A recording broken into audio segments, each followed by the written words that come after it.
You know, there are many facets about cannabis, the end result being the growing of the plant. Now, here to talk about what their company does behind the plant, so to speak, making his very first appearance on New to the Street, is Agritek Holdings CEO, Michael Friedman. Michael, welcome to New to the Street. Thank you for having us here today, Ken. It is our pleasure. Now, give us an overview of Agritek Holdings. Well, Agritek Holdings was actually the first publicly traded company within the cannabis sector, fully reporting on the OTCQB about 7 years ago. What we've tried to do is bring a different model to the sector, meaning a 360-degree view of the company, where we actually have land holdings and real estate, provide infrastructure funding, and at the same time, brand creation to offer to our licensees and retail dispensaries. So it's that 360-degree model that we really feel sets us apart. It's not legalized everywhere. That's correct. That's a challenge to deal with. With 26 states now regulated, some recreational, some medicinal, every municipality, every city, state in the U.S., not even talking about other countries, has different rules and regulations. So when you're out there as a public company, and certainly as an investor, trying to make the right decision is something that you really have to do a lot of research. And that's why we've chose to sit back, watch what some of the other companies have done, watch where they've made their mistakes, and invest our money and partners' money with hard assets, as I said, these real estate holdings. What separates Agritek Holdings from others within the wellness and medicinal cannabis sector? Agritech does not grow directly. We do not sell. We basically buy the land, or we buy the buildings, or we provide the infrastructure money. And then once we have you as a licensed vendor, we then offer you our brands and products. And presently we have properties in Colorado, almost 100 acres there with water and mineral rights. We have operations in Puerto Rico, 25,000 square feet, and we're looking at other properties and acquisitions as well as partnerships in manufacturing for what will be the largest market come January, California. Real estate is huge, huge, huge in terms of business. No matter what, it's all about location, location, location.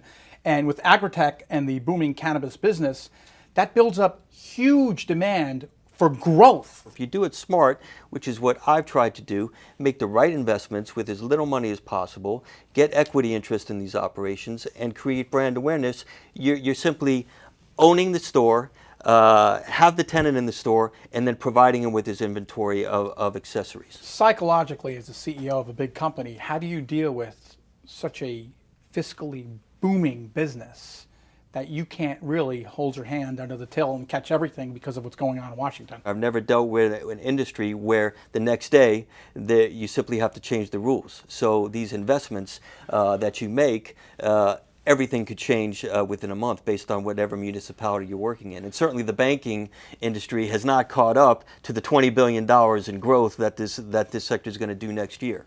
It's not an easy situation to deal with when it comes to you guys wanting to draw all that capital, and it's there, and even if you make the money, you have no place to put the money. That's correct. It's the only sector where there's so much money involved, and yet banks say we can't take your account, yet these growers and cultivators are responsible for at least 30% in taxes for the crops they grow, and they take that money to the banks, to the IRS or the state government tax to pay the taxes, and they deposit in the bank.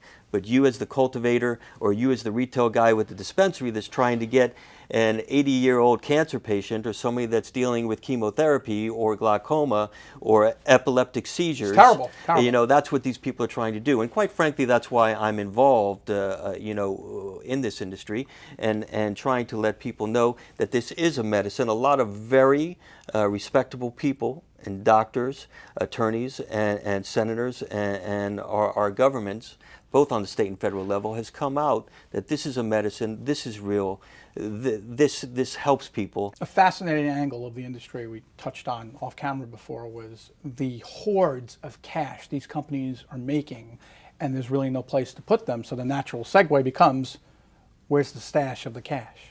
Well, that's true, and that's obviously held privately, whether it's from everything from under mattresses into safes and vaults and safety deposit box of these cultivators. And again, our angle is, unfortunately, as a public company, we can only take revenues through rents of our properties, through business loans we make for infrastructures, and through royalty payments on all of our products. And that's our MD vape line, our MD strip, our sublingual line, and all the other things that we do out there as far as products, a flat royalty fee for setting up franchises in jurisdictions, because you also deal with the fact that you can't transport your product over state lines and all these regulations. But I'm always up for a challenge, and that's why I continue to fight this battle. I compare the cannabis industry to the ultimate game of dominoes, where if you take 1,000,000 dominoes and you stack them up, once one falls, they're all going to fall. It's just a matter of when.